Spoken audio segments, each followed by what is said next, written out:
DCP Mheshimiwa Rigathi Gachagua Rotongi Gavana Mutuma kuwasalimia watu wetu wa Meru pahali popote walipo, hapa katika Imenti, pale Nyambene, pale Tigania, pale Tharaka, pale Nithi, pale Chuka, na watu wetu wote wa Meru pahali walipo katika Jamhuri ya Kenya, wale wanafanya biashara Mombasa, wale wanafanya biashara Nairobi, na jamii yetu ya nyumba yetu ya Wameru. Na mimi nashukuru sana niko nyumbani.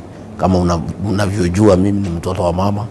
Mamangu Merigo ni kutoka Kadheri, walienda pale Kipirichia, ndio walipatana na babangu wakamuoa, tukaenda Nyeri. Kwa hivyo mimi nikiwa hapa niko nyumbani, na unaona vile niko na furaha.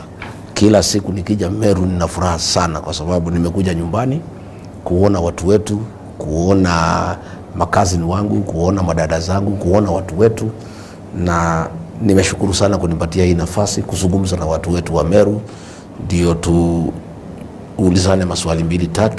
Tuko wapi? Tunapanga nini? Tunaelekea wapi? Ni vipi tutatafuta heshima ya jamii yetu ya Meru? Ni vipi tutatafuta maendeleo ndio tuweze kuinua hali ya maisha katika kaunti yetu ya Meru na pahali wote wa Meru ambaye wanaishi. Mheshimiwa Rigathi, ni nini imewaleta Meru kwa siku 3? Sisi tumekuja Meru kuongea na watu wetu kwa sababu hatutaki wabaki nyuma. Kulingana na mimi na vile nimetembea Kenya, Kenya imeamua ya kwamba kutakuwa na serikali mpya. Kenya imeamua ya kwamba William Ruto atakuwa one term, ataenda nyumbani kwa sababu ya kudanganya wa Kenya, kwa sababu ya kuharibu uchumi, kwa sababu ya kuharibu masomo, kwa sababu ya kuharibu matibabu, kwa sababu ya kuua watoto ya Gen Z, kwa sababu ya kusema watoto wapigwe risasi kwa mguu, kwa sababu ya wizi na uporaji wa mali ya Kenya, kwa sababu ya kutumia mali ya wananchi kuhonga wapiga kura, kwa sababu ya kuharibu soko ya majani chai katika Sudan, na mambo mengi sana ambayo yamewakasirisha wa Kenya. Na mimi nikiwa kiongozi wa eneo hili la Mlima Kenya na nikiwa mtoto hapa Meru, siwezi kubali wa Meru wabaki nyuma. Kwa hivyo tumekuja, tumeandamana na viongozi Dr. Stephen Kalonzo Musyoka, JB Muturi, kiongozi Fred Matiang'i amesafiri ngambo, ametutuma na salamu.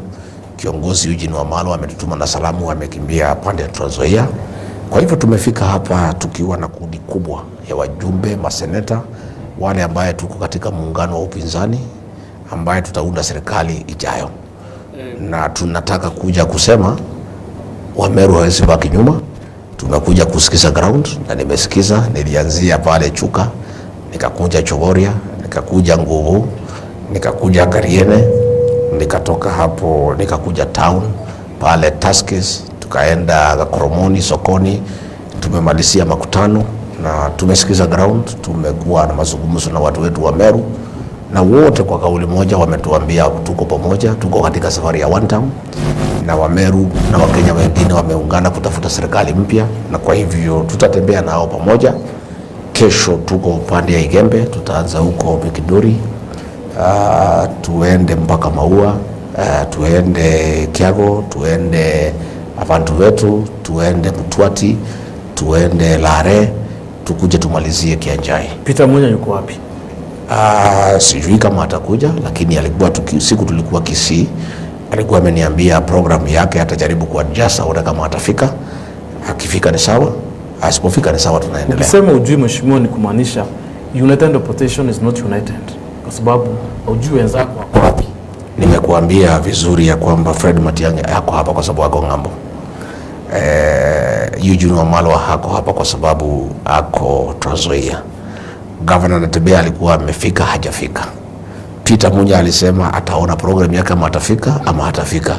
Kwa hivyo mimi siwezi kumsemea kwa sababu yeye ni kiongozi. Mimi naongea na wale tuko nao hapa na wale ambaye tumekubaliana tutoe salamu zao. Kabla mwende saba ulize swali. Pia hapo tuko Peter Munya. Jana Jeremiah Kioni amesema wao wanaona wakipanga mikutano yao tofauti na mikutano yenu kwa sababu wao wanaona wale wako